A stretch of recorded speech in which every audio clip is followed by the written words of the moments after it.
to the Vault XL. The commentary I'm going to bring to you is pertaining to a Rosemary Hayne, 39 years of age. Got a sentence from the judge for throwing a Chipolte bowl in one of the employees at the restaurant. But before I get to that content, I'm going to give you some news updates and give you some results from the polls on my community page. Thank you all so much for joining me. Let's get started with an update out of East Tennessee. Greenville, Tennessee is just up the road from the Queen. A 12-year-old with special needs was handcuffed and hog-tied in DCS-run home. So this is a facility that the state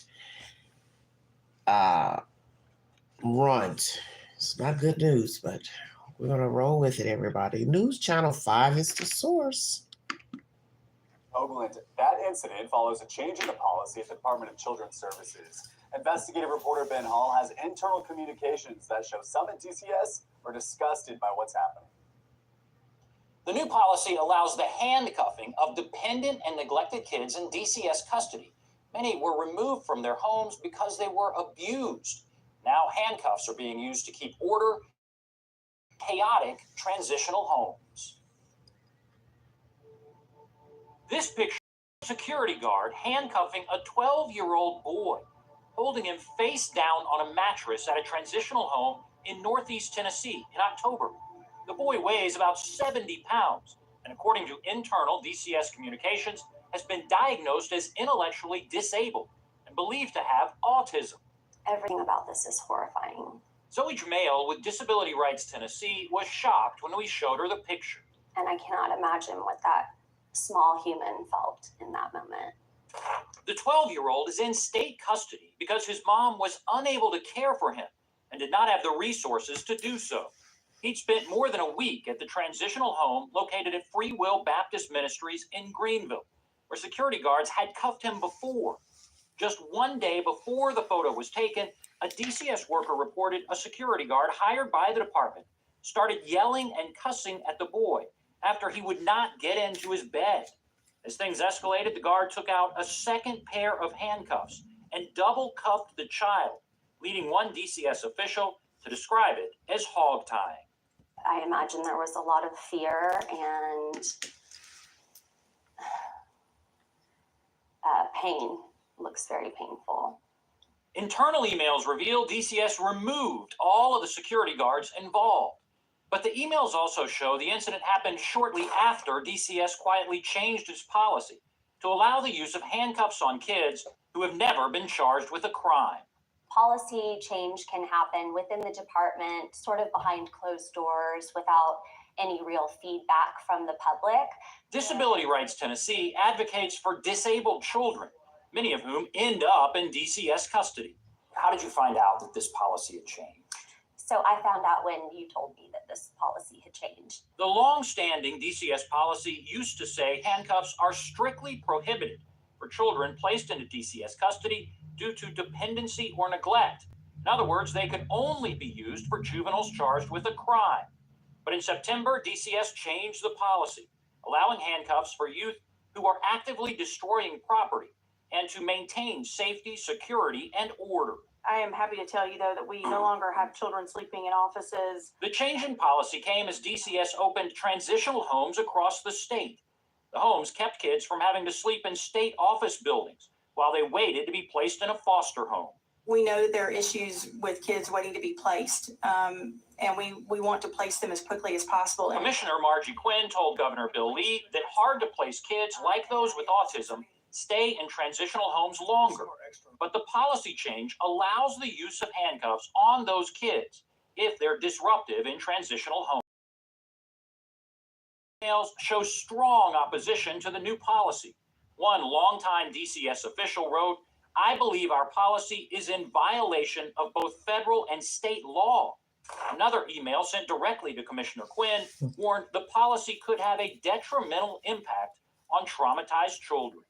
When you see that there is concern within the department about this shift in policy, it should raise red flags for the public The internal emails reveal guards used handcuffs to chain a door closed at one transitional home.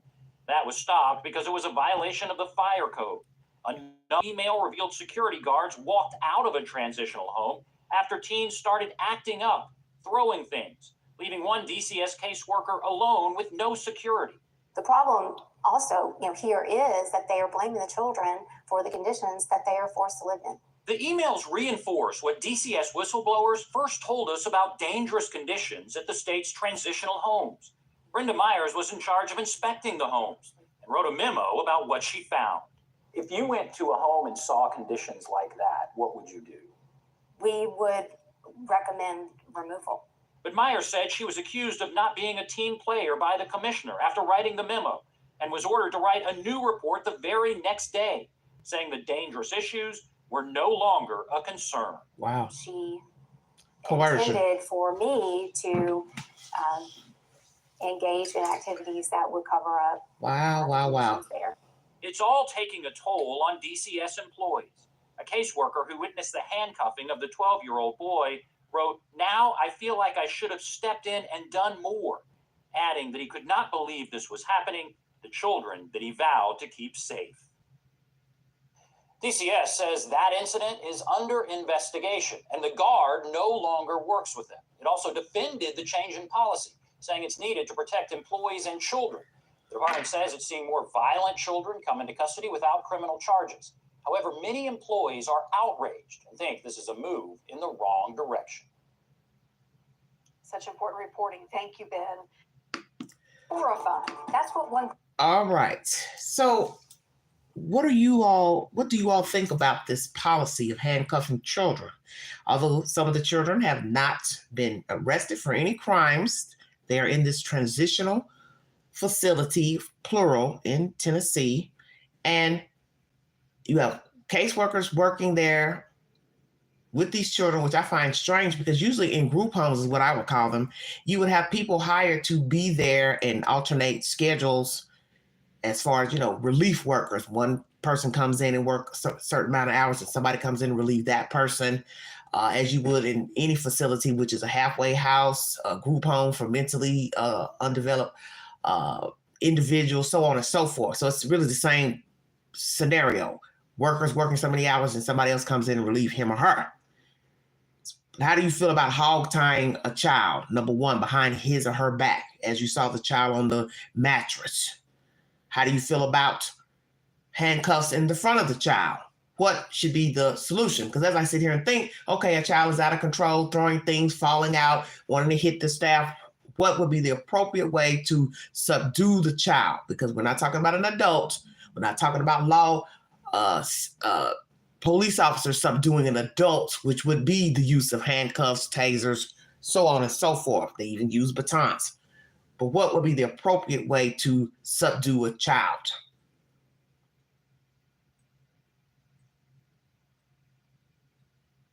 I don't think there should be metal handcuffs. Let me say that.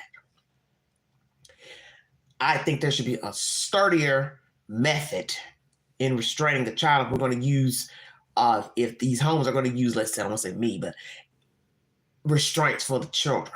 Some will say we don't need restraints. I don't know what I think at this point, because I'm thinking about someone who's unruly, out of control. What would be the appropriate method to subdue the child? And I don't believe in hog tying, because I don't believe anyone should be hog tied behind their back, or their hands behind their back, or their hands connected to their feet to their hands, because that's inhumane to me. So let's say you putting their hands behind their back. I don't think that's necessary. But maybe people feel like this was the easiest way to get the child defenseless, as not to fight back. And then they can't bang around and bang into things, other people, if their hands are tied behind their back. That's the only way I can see a person thinking remotely that would be a good idea.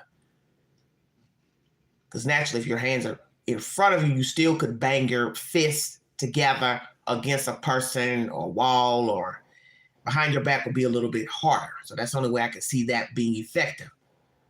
But some people still will feel it's inhumane. You also hear of a door being closed using handcuffs to keep the door shut. Fire violation. That's even more crazy too. Taking the handcuffs to lock a door. The child had been at this facility for just a little over a week. They hired a guard to, I guess, try to control this child or just work at the facility in general. We also hear that guards had done this maneuver before with the said child. So then you got to ask, how many times has the child been handcuffed and or hogtied in general, especially in just a little over a week? What are we saying? 9 days, 8 days? What, 10 days? What are we saying? The photograph you saw was taken. It said he was handcuffed one day before that photo was taken because he was yelling and cursing. So an officer, I'm assuming it's the same officer, had issues with the child a day before that photo was taken because he was yelling and cussing.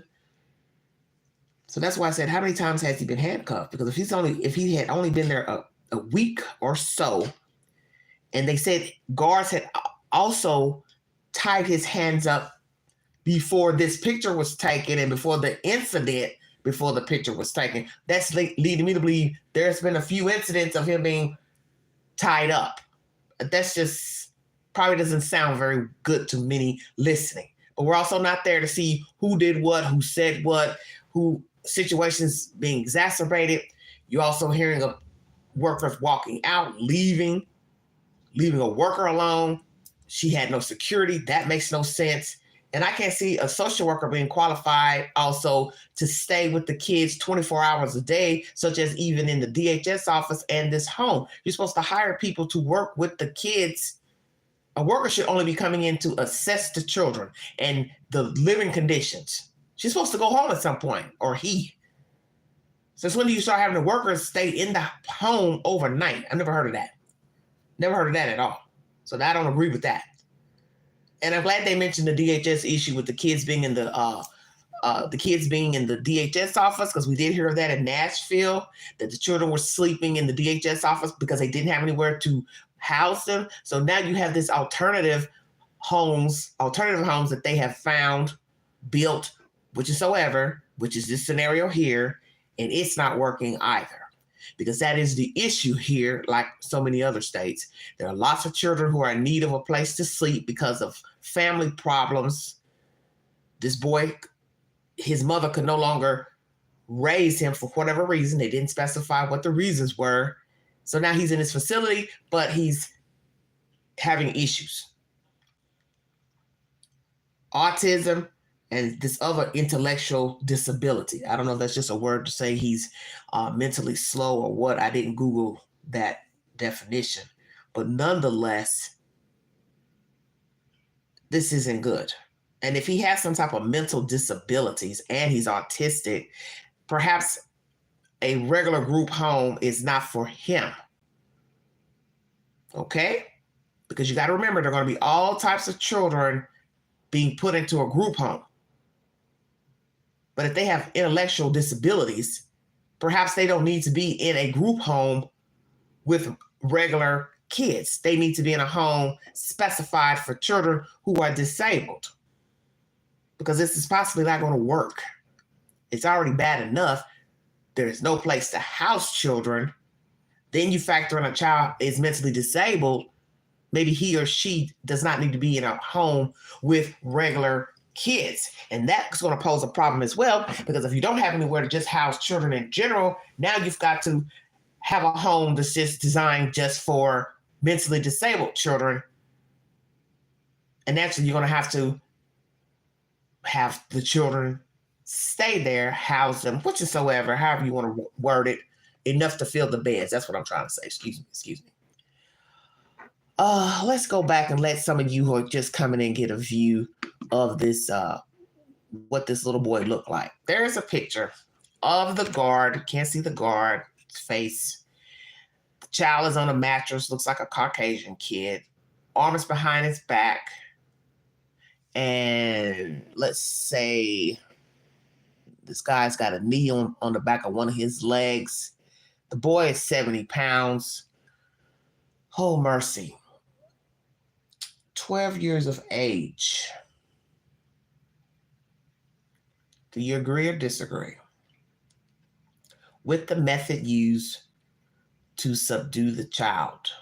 I will put that on my community board as well. Agree or disagree? Very, very sad situation. Another update I have is pertaining to a Knoxville YouTuber. I don't know her, didn't know anything about her, but I saw it in the notifications. Her name is Jenny Blaylock. She was flying a plane with her father, James Blaylock, near Pulaski, Tennessee. It's at the bottom of the state of Tennessee, near Pulaski. The plane crashed, and she and her father perished. She had an aviation YouTube channel by the name of Tennessee Fly Girl. And Pulaski, Tennessee is also the birthplace of the KKK, for those who are interested in the information. So condolences to Miss Blaylock and the father, Mr. James, their family.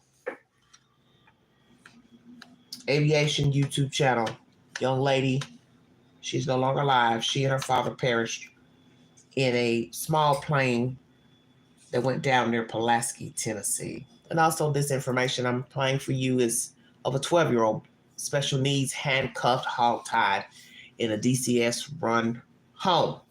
You also heard in that same commentary about this incident happening after the policy change. So the policy changed that they could do it, use handcuffs, because at first the policy said no handcuffing. Then it said if they are unruly, disruptive, handcuffs can be used. But you're not hearing much flack about it, because naturally they probably aren't going to be talking about going vocal. Yes, we are now handcuffing your children, Tennessee children. Because I'm sure many people in Tennessee do not know that, because I didn't until reading this information and looking at that information on the screen. So the Tennessee policy says you can't handcuff children that are disorderly. Another thing I found interesting about that commentary is that it said the kids that they're handcuffing didn't have any violent offenses. I don't know how to weigh that either. Sounds good. Oh, he's bad here, but he ain't been in no trouble in the street. He ain't broke the law out there, but he's just disruptive here. So is he disruptive there because he don't want to be there, or he already had some disruptive tendencies when he got there? And this is sad because everybody needs a place to sleep. Everybody needs a home. Everybody needs to be loved, especially as a child. And now a child has issues with their parent for whatever reason, and now they're going into this unknown place that they don't know the people, they don't know anything about them, they've got developmental issues, and then you got strangers trying to work with them. It's not good. And we do know there are a lot of people who work with children. They have no business working with children. It's a flip of the coin. Children acting out, have developmental issues. Then you got people working with them that don't know them. Some probably don't have patience. It's a combination of everything. And really, you don't know a situation until you're actually there watching and seeing for yourself who did what, who said what. You got to see everything in real time. This is why I say people don't need to be having children. Because everybody's trying to figure out a way how to combat foster homes and not having enough foster parents, people being adequate and sane and lucid enough to take care of children, group homes, juvenile facilities. Well, let's go here. A lot of the children that are in these facilities are in these facilities because the people either don't want them or couldn't take care of them, maybe became incarcerated, have mental issues themselves, abusive, so on and so forth. So a lot of the people really don't want their children. And the way to combat that is stop having them. And nobody has to step in to deem you unfit, take away your children, go through all this hoopla of court appointments, letters, blah, blah, blah, if you stop breeding babies. And we do have this problem. There are a lot of people who don't need kids. And you're not going to know if you can be a parent, good parent, sufficient parent, until you actually are in the role. Because I'm sure many people have had babies and they thought they could do it and they couldn't. And there's nothing wrong with the fact that you couldn't raise a child, because it is a hard job. It's not easy to just jump up, get pregnant. Oh, you're going to be this great parent. It doesn't work like that. Many things can change your circumstances as far as you being a productive parent. But my goodness, it surely doesn't make sense to go into motherhood, fatherhood, and then continue to do it when you see you're not good at it. You don't have the resources. You don't have the mental capacity. Then don't do it anymore. Don't have any more children. That's one way to combat this issue of children in foster care. Because that's what you're seeing is a lot of children are displaced because of their damn parents. The parents are abusive. They're mean to them. They're cruel to them. They're bringing other people around them to mistreat them. Then it could be an issue of, yes, children have some developmental issues. The parents don't know how to cope with their issues. Autistic children, they don't dedicate the time to be with the children, nurture the children, and they give up. That's my commentary pertaining to the incident here in East Tennessee and Greenville, Tennessee. All right, let's get to some more interesting news. Thank you all so much for joining me. Go over here to my community page because I've got a lot of stuff to talk about. Thank you for joining me. If you'd like to donate to this great network, $sign Big Angie. 129 Cash App. Stickers and chats are always welcome during the live stream. Hope you all are well. Have a wonderful weekend. Happy holidays to everybody. Please be safe while you're out shopping. And if you're going to be out alone, ladies, take somebody with you. Try to go to my community page. She's acting ugly right now. I don't know what's her problem. All this jumping around. Sorry about that, everybody. Bear with me. Let's see. What else I want to show you? It's hard for me maneuvering over here. Once again, welcome to the Vault XL. Okay, I want to bring you all these updates. This crazy story here. Oh, Lord, out of Atlanta, Georgia. Some black lady has decided she wants to set Martin Luther King's home on fire last night. Lord have mercy. Before I get into that update, Lori Vallow Daybell has been extradited back to Arizona, place where she used to live, where she was married to Charles and had her children. And she has put in a plea of not guilty. For those of you who are curious to that information, Fox 10 Phoenix is the source of that. It's posted to my community board via the YouTube queue. Thank you for joining me. Let's get into this dirty business of this lady trying to burn down this house. This is horrible. Golly. Where do you get these people from? Sorry about the commercials. Oh, this is bad business right here. Caught in the act. This is how crazy she is. Caught in the act.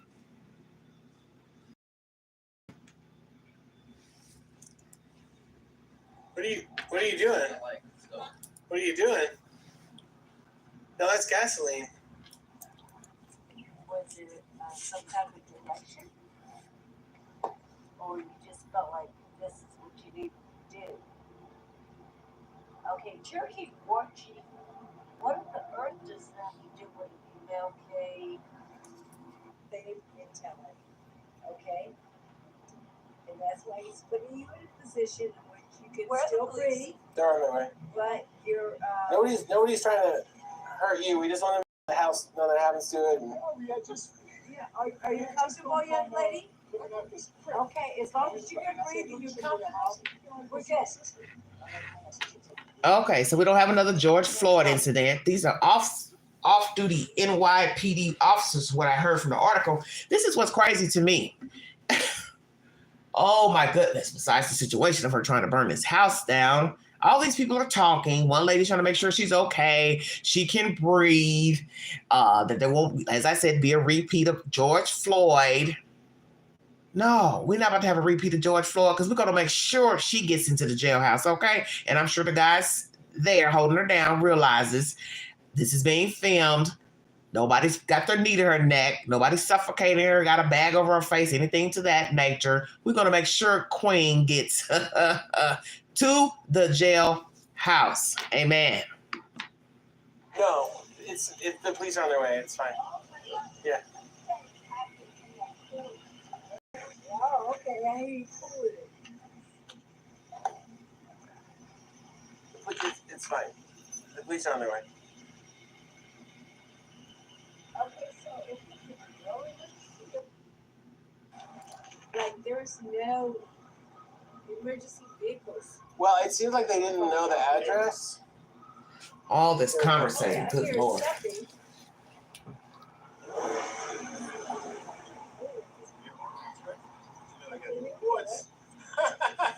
Go and tell y'all should come down to. Here they come. Opposite direction. You doing okay? Don't you find it interesting? She's not fighting. She's not talking.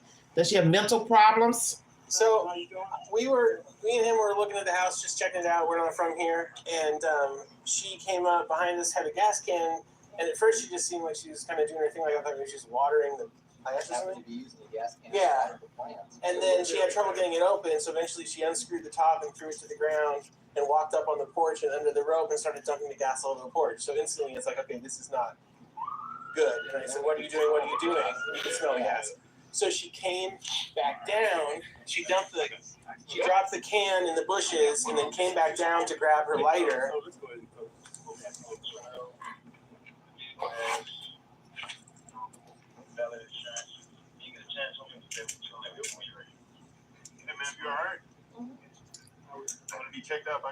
Look at the guy holding her down as that's a former, I guess, a cop, off-duty cop. He's making sure he's right there to help out. How interesting. Well, she's not talking. Very interesting. Dressed in all black. Gosh, I'm just a mom. I'm sorry.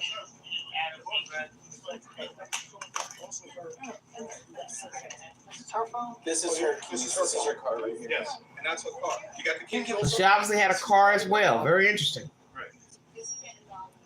Mr. Checkerboard, he's right there helping out. How interesting. New York Post is the source of that information. Let's go back.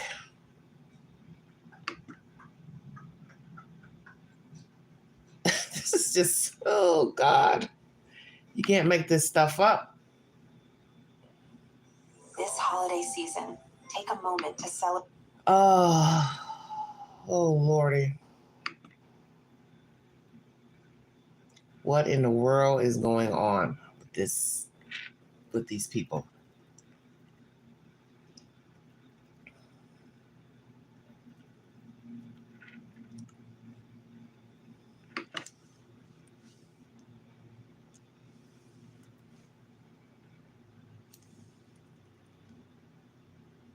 What are you doing?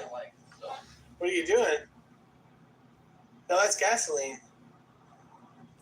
Was it some type of direction?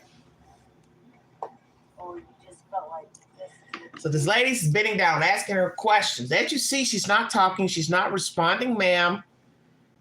You're asking her what? Why in the world are you doing this? I don't really know what she was saying to her. But as you see, she didn't respond. She didn't talk.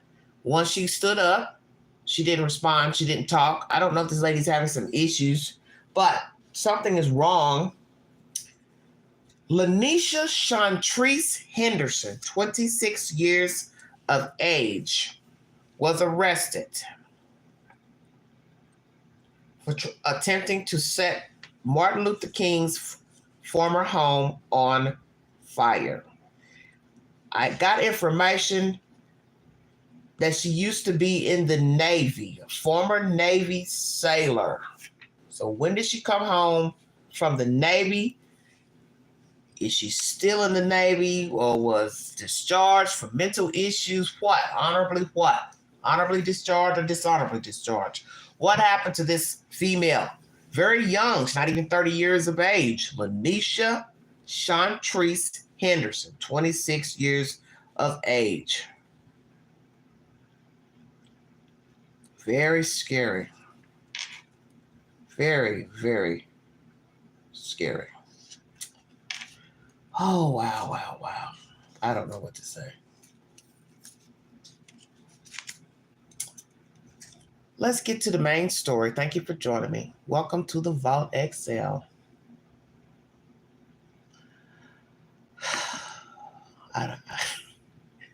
There are no words for this nonsense that's going on here. Once again, everybody, Lori Valadabel has been extradited back to Arizona. She's put in a plea of not guilty for the conspiracy charge of murdering her husband, Mr. Charles, who is no longer alive, as you see that information there. Here is one of my questions on the post. Should judge have given female who threw food in the face of Chipotle employee more time in jail? 73% said yes, 27% said no. That's my next story. Do you feel sorry for elderly man scammed by New Jersey couple even though he was married? Sorry, 70%. Not sorry, 10%. More sorry if he was single, 10%. Doesn't matter either way, 10%. Very interesting. How do you feel about homelessness in America? I do care, 90%. Not interested, 10%. Not sure, 0%. Here is the documentary that I watched yesterday called Poverty in the USA. It's a very good documentary. Please check it out and give me your comments below the video after you have watched it. Here is a story I'm debating to talk about next. This is pertaining to assault against women in the military. It's called What Happened to Denisha? That's my title. Suicide or Murder? Let's talk about it. It's a very good special by ABC. There's an allegation that she was assaulted by 4 comrades in the military abroad. You'll see video of her in a car, and one has his arm around her neck, trying to restrain her. And later she goes live with family members to let them know she was assaulted and that she's going to the head people to complain. And then shortly after that, she's found hung in her barracks. So did she hang herself or was she murdered? We also get information from the military that they didn't find any evidence of an assault against her, nor did she complain to anyone that she was assaulted. So is that true or not? And I'm also going to put up a poll to ask, should women be in the military? Because what you have to ask yourself, this keeps continuing to happen. Abuse, rape, assault, murder. So should women even be in the military? Because if they're not going to be respected, they're not going to be treated equally. They have to worry about being alone with men, superiors. Then what is the point in being there? Because the military is predominantly men. We know this. So if a woman is at risk of her safety, whether in uniform, out of uniform, then what would be the purpose? I'm just keeping it real. And you're going to hear all types of commentary during this ABC special pertaining to Denisha, that they have evidence of women sleeping with their superiors for whatever reason. And I'd like to know if this family is going to get a separate autopsy of her to see that she actually killed herself. Because they said she was found on her knees with a rope tied around her neck to some other device or something, and that's how she hung herself. So you got to think about the weight of the body. Something isn't right. Because when I think of hanging oneself, I think of mostly being elevated up high. Because gravity, naturally, you're going to fall down, and that's what would, the noose or whatever, would tighten around your neck to cut off your airway. So I want to know if somebody can try to recreate how she was found. Is that possible for her to asphyxiate? That's a story I may bring to you later on. Okay. Just trying to go up all my news updates. And that's the Queen, my latest picture today of the Queen. New haircut. All right, everybody. This video I posted is so disturbing by KCB4 of a couple being approached by authorities to do a welfare check on their son. Oh, my goodness. The baby had bruises all over him, and the mother, she was showing out, cussing and fussing, and both have been arrested. It's very, very strange information. Kay Woodcock says through a source, she heard that Lori Vallow Daybell is not happy about extradition to Arizona. Your thoughts? One of you responded. Let's see what one of you have to say. Nobody cares, Lori. That's from Go Runner 4459. I will agree with you. I don't care either. It doesn't matter to me. I think she's starting to realize this is serious business. So, that justice has come home. And that she's not going to get away with killing these people. That's the bottom line. So she's probably happy. She's probably comfortable. She was comfortable where she was.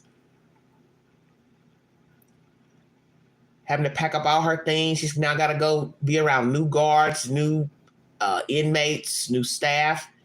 I'm sure, she's not happy. But as they say, it is what it is. Okay.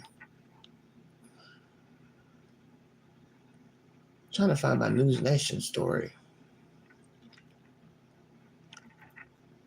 Hold on one second.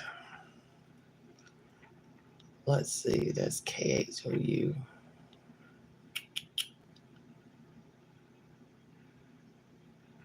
That's an older story about Chipotle lady fired. That was a weird story too. Hold on one second, everybody. I'm going up. Moving too fast. All right. Please take the polls on my channel. Be heard. Voice your opinion. I'd like to know how you all think. Can't get over this lady. She's trying to set the house on fire. That's just too much. All right. This is the topic of the hour. Sorry it's taking so long to get to the gist of the story, but this is a story of a woman that was dissatisfied with her food at a Chipotle in Ohio, and she threw the food into an employee's face. And we're going to talk about the sentence handed down by the judge. Was it enough time? Here we go, everybody.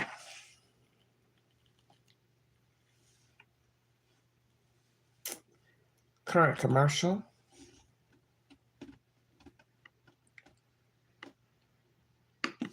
News Nation is the source. Burrito bowl as a weapon knows what it's like to be on the other side of the Chipotle glass. The woman was caught on camera throwing her food in the face of the employee who served it and had the book thrown at her today. Well, sort of. This is the incident from a Chipotle in Ohio in September after the defendant was apparently dissatisfied with how her order turned out.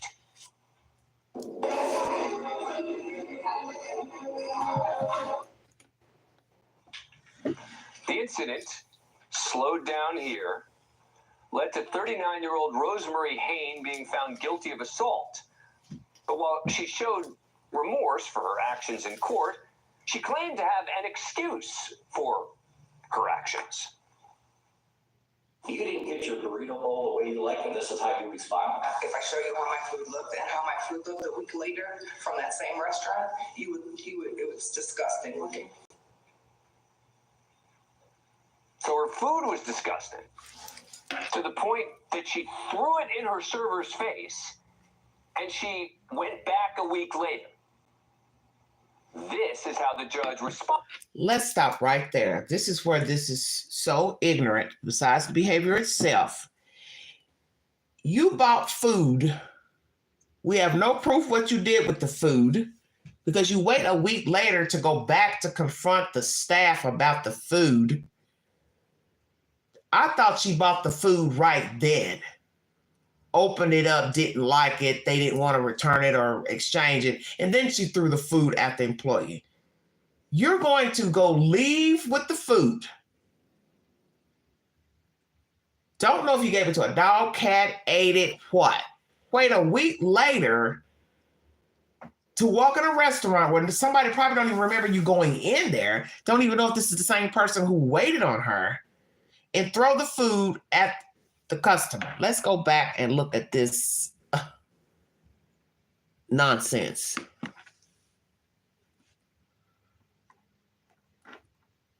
This is ridiculous. This story makes no sense. For her actions. You didn't get your burrito bowl the way you like, and this is how you respond. If I show you how my food looked and how my food looked a week later. Let's go. 9-year-old Rosemary Hayne being found guilty of assault. But while she showed remorse for her actions in court, she claimed to have an excuse. Hold on 1 second. Go back a little bit. This is so ridiculous. I'm just stunned that this girl this is her claim. I went back a week later. I've never heard of such. This is ridiculous. Hold on, you guys. With how her order turned out.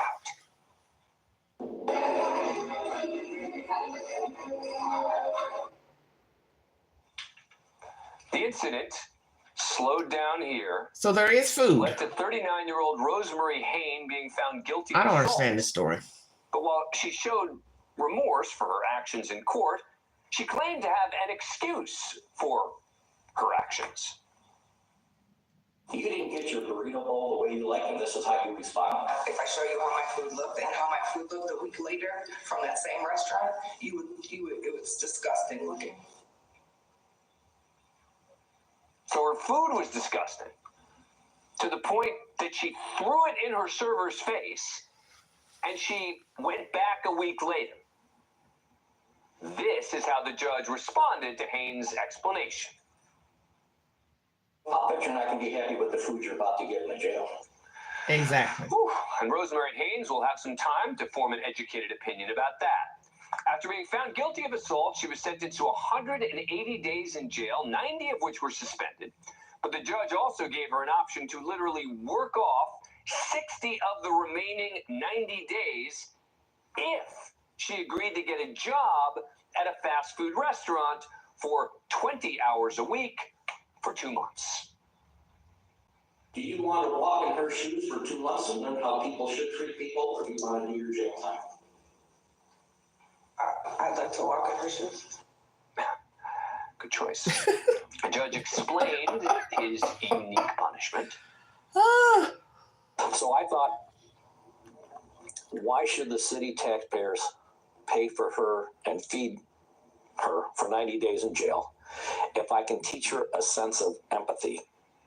Seems to fit with Chipotle's saying of food with integrity. And the victim, who quit Chipotle because this experience traumatized her so much, seems to agree.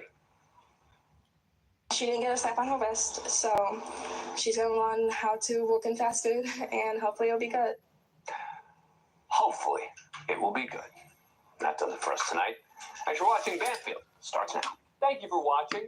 Let's go back one more time to see this incident. The incident slowed down here, led to 39-year-old Rosemary Hayne being found guilty of assault. But while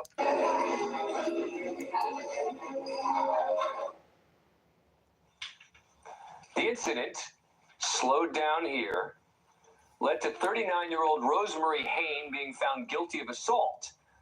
But while Rosemary Hayne, 39 years of age, mom of 4, gets 1 month in jail and 2 years probation by the judge. He asked her, would she like to walk in the shoes of someone that does fast food work? She said yes.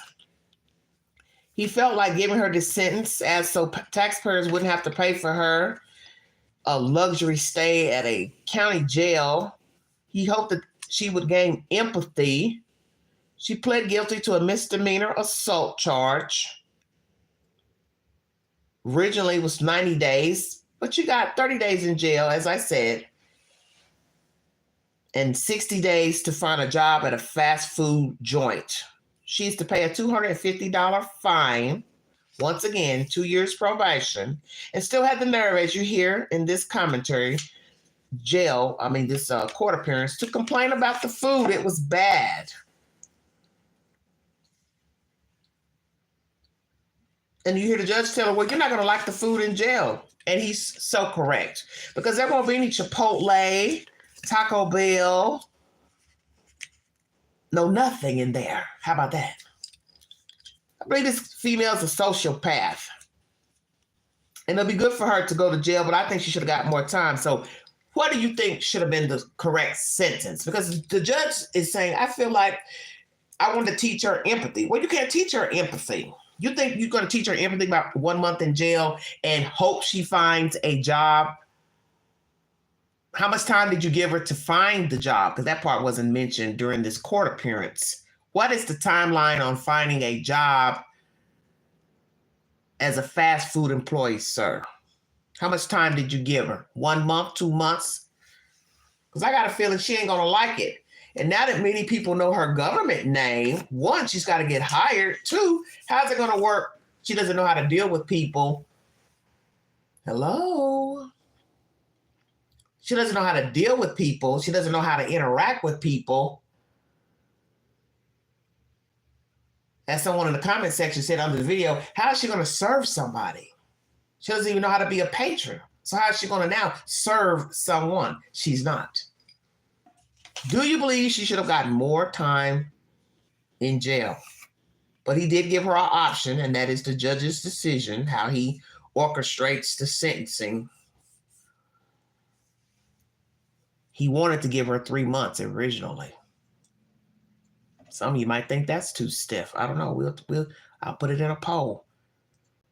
But 1 month in jail and 2 months to work a fast food restaurant and a $250 fine and 2 years probation is her sentence and judgment.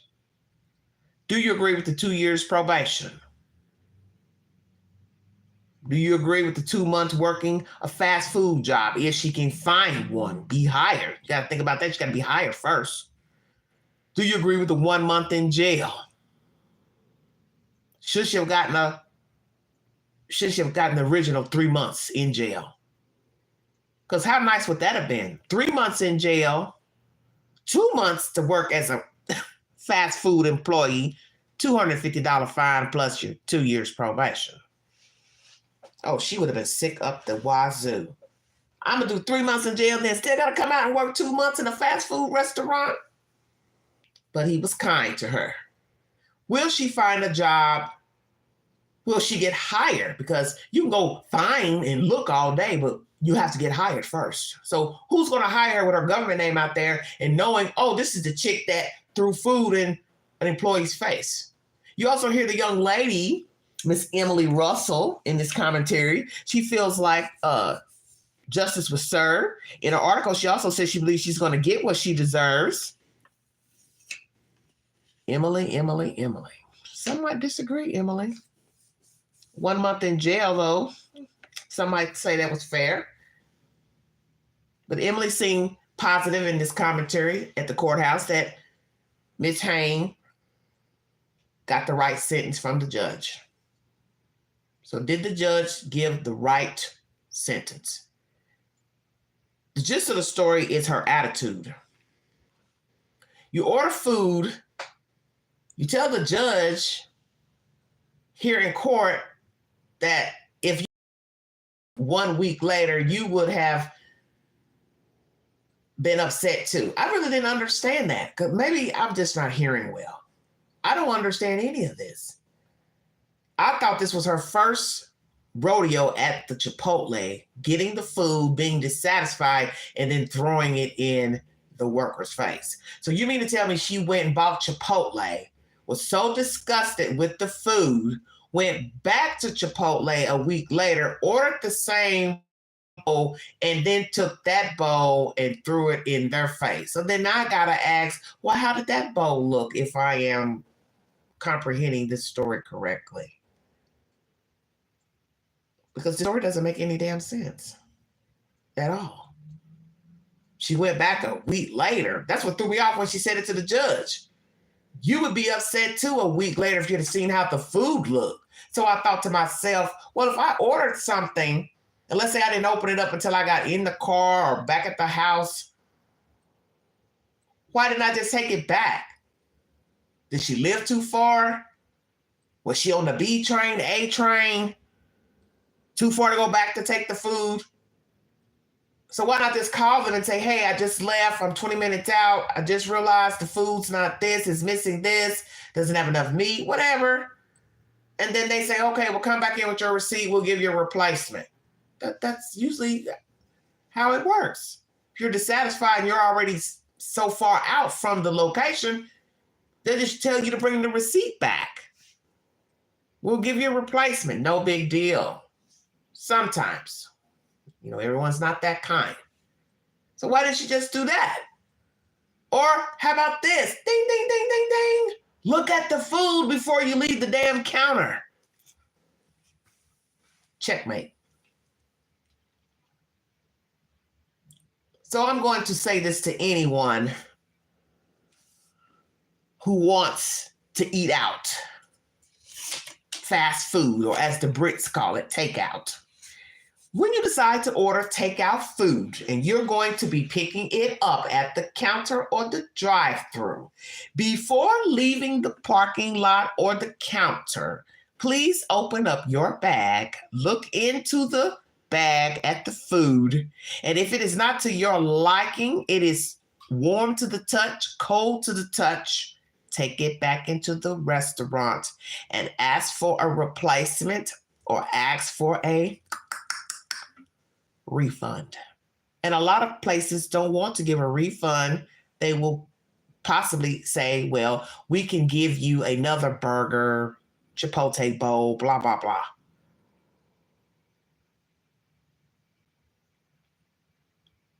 There's something off with this chick. To me, she's a sociopath because I can't see anybody walking out of a restaurant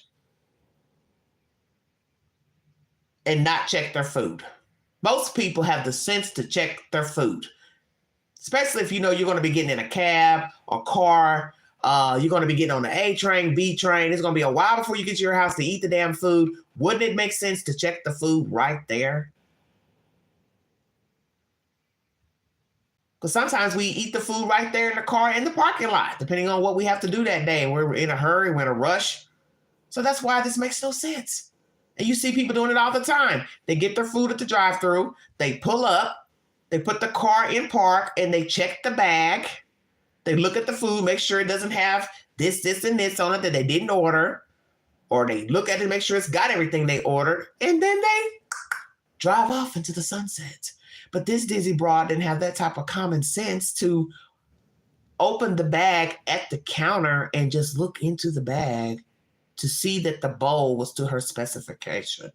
She decides to 9 times out of 10 eat the food and then return a week later, reorder the same bowl, and then throw it into the employee's face. Very disrespectful to her, very stressful to her, as I heard her say in an article. She's also seeking counseling. She plans to seek counseling for this. And she also no longer works for Chipotle. She has another job. So the victim, Emily Russell, quit the job, found another job, feels justice was served,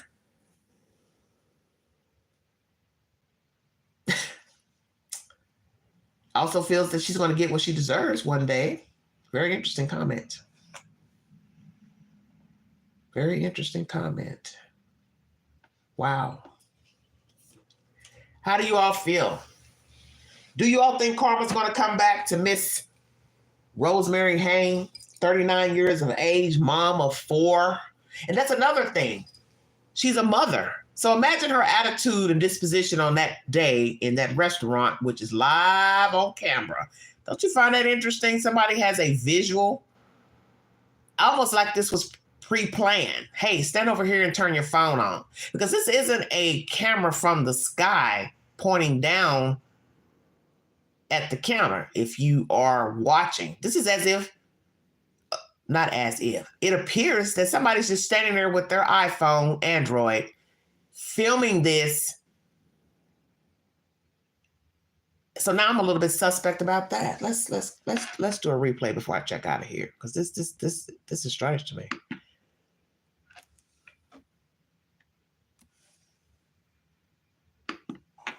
This is the incident from a Chipotle in Ohio in September after the defendant was apparently dissatisfied with how her order turned out.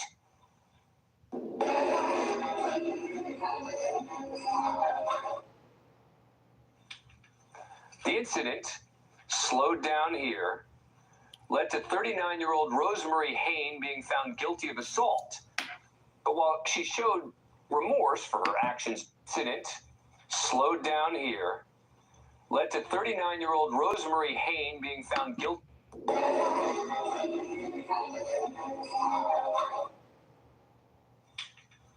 The incident slowed down.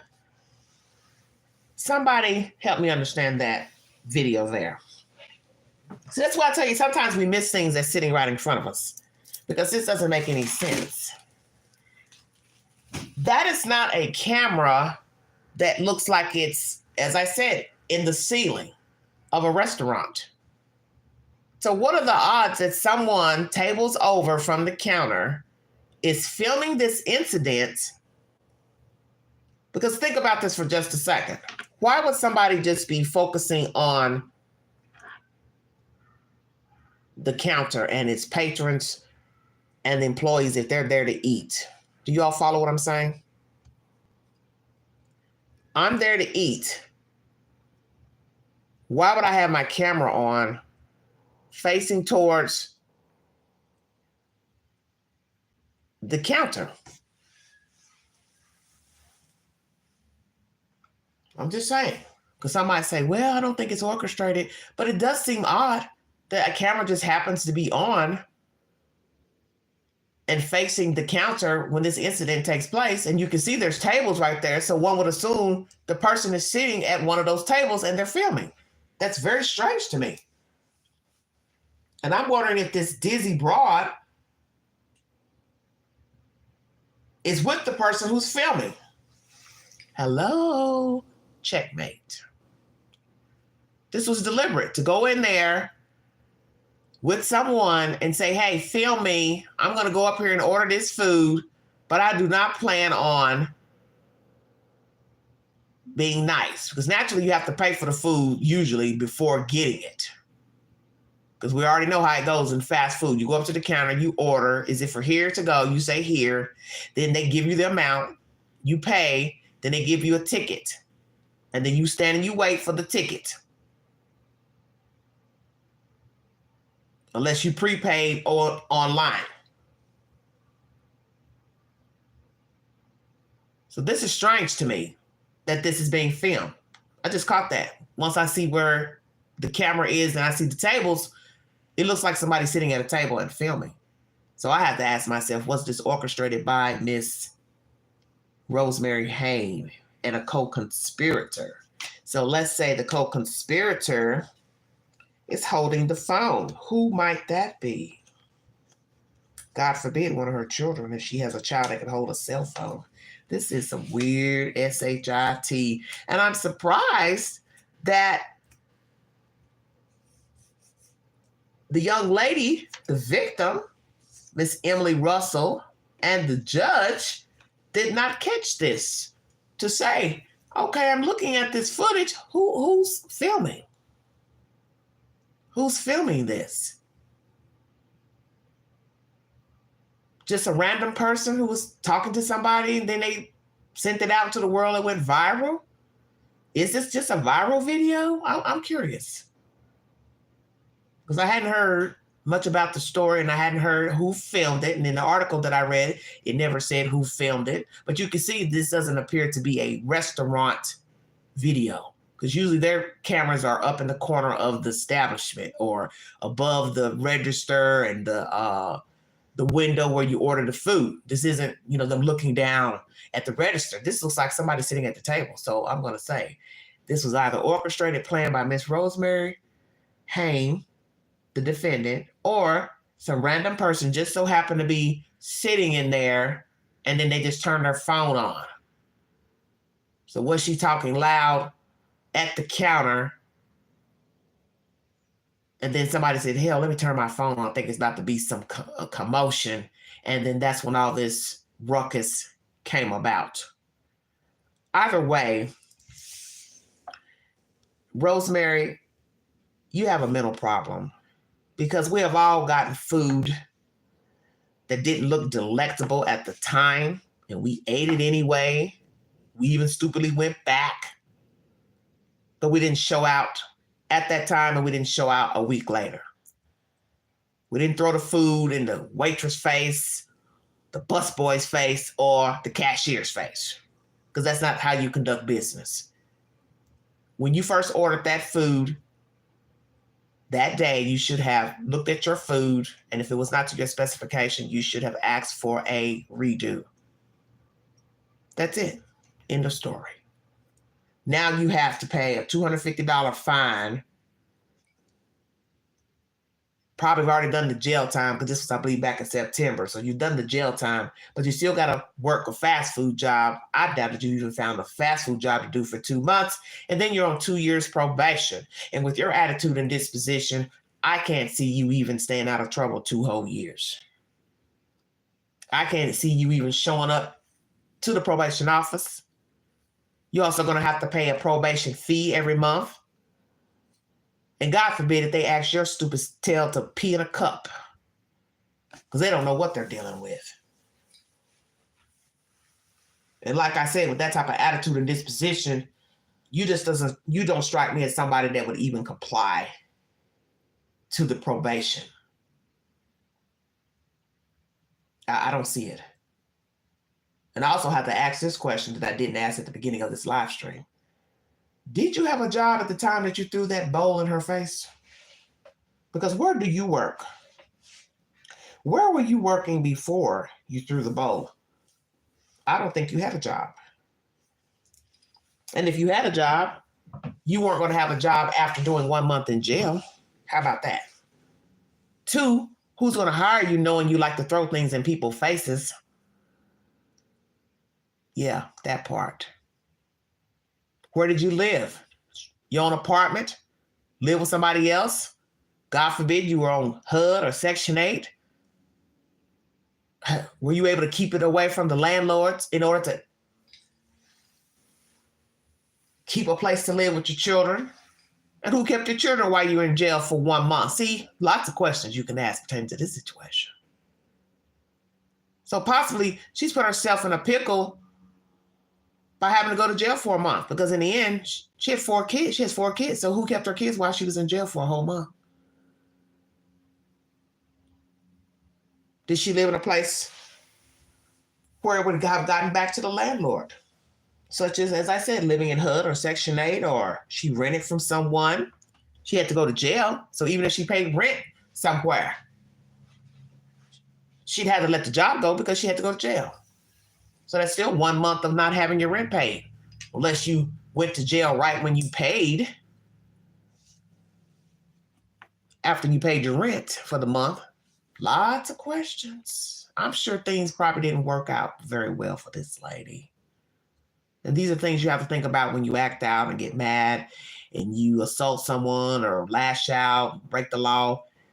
There are repercussions that come. Usually they are financial. Usually they are jail time. And then there's probation and fines, fees, court costs. And naturally, she had to pay court costs as well.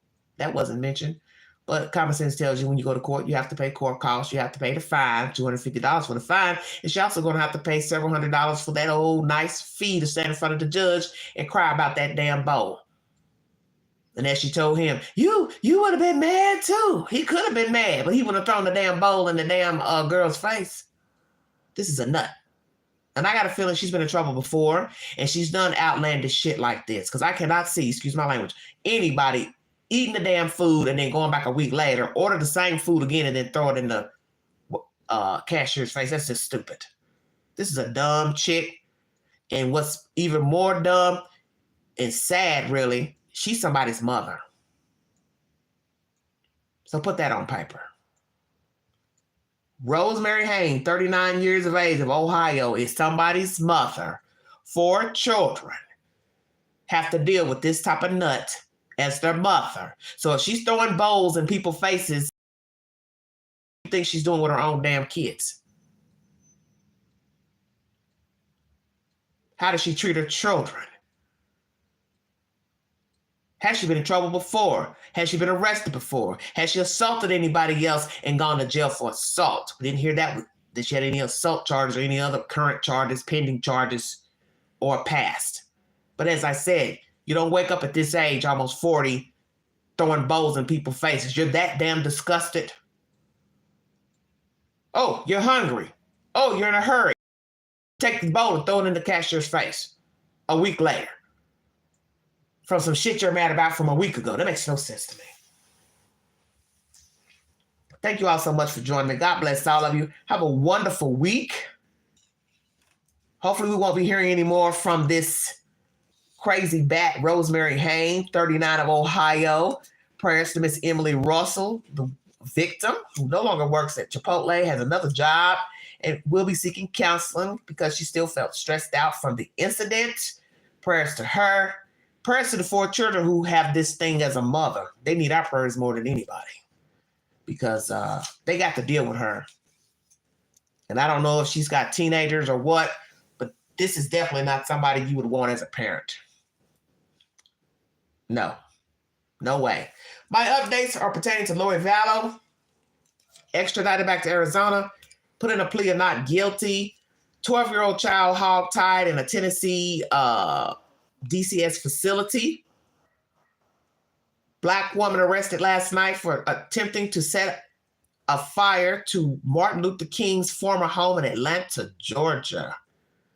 Very, very disturbing story there. And I also have other updates posted pertaining to a woman in the military who was found hanged in her barracks abroad. Just very, very sad stories. And also homelessness in America. There's a video also posted on my community board. It's 2 hours and about 30 minutes long. I'd like to get your opinion on what do you think about homelessness in America. Please take the poll. I also posted a poll pertaining to this subject matter of this woman throwing the bowl in the employee's face. Do you think she got enough time? Did the judgment give the right decision? Once again, she got 2 years probation, $250 fine, 2 months to find a fast food job, and she got 1 month in jail. And by now, she should have already completed that 1 month in jail. So we will see what happens if there'll be any more shenanigans pertaining to her. But all the updates are posted to my community board that I mentioned during this live stream. And also a Knoxville YouTuber who has an aviation channel. She and her father died in a small plane crash near Pulaski, Tennessee.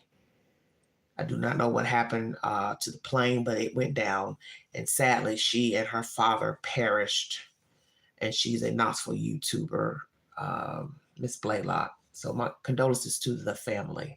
Thank you all so much for following this network. If you'd like to donate to the channel and the dream, $Big Angie 129 Cash App. Stickers and chats are always welcome during the live stream. Have a wonderful weekend. Please check the community board for updates, polls, breaking news, commentary. Join the discussion. Give your commentary. Please comment below this video. I see I don't have any comments. I believe, once again, the comments were turned off because it seems like when I go live from the YouTube app, the comment box is been hit by mistake.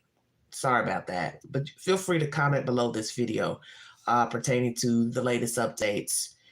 And also there's a weird story here in Knoxville about a young lady who found her 4-year-old son in a room alone. And she had returned to the school for a some type of play or something. And they put him there because they say he broke crayons and pencils. And I'd like to get your opinion on that. I tried to find a news story in the queue, but I couldn't find one. But there is an article pertaining to this young lady and her finding her 4-year-old son left alone in a room. And there was a person blocking the door, I guess, to watch him. So what we have to ask ourselves is, how many times has he been locked in a room unattended?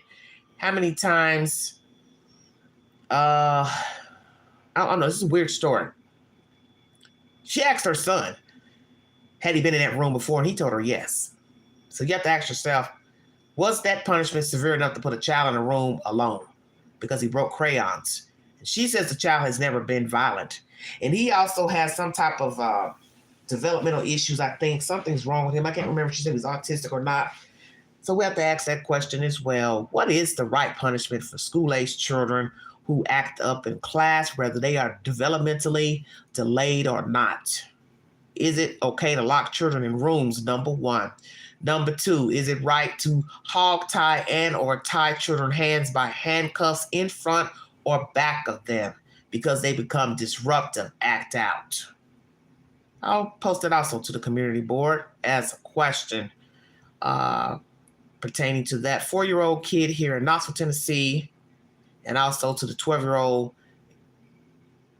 hog-tied in the Greenville, Tennessee DCS facility. Thank you all so much for joining me. Have a wonderful weekend. You have been listening to The Vault XL. Thank you all.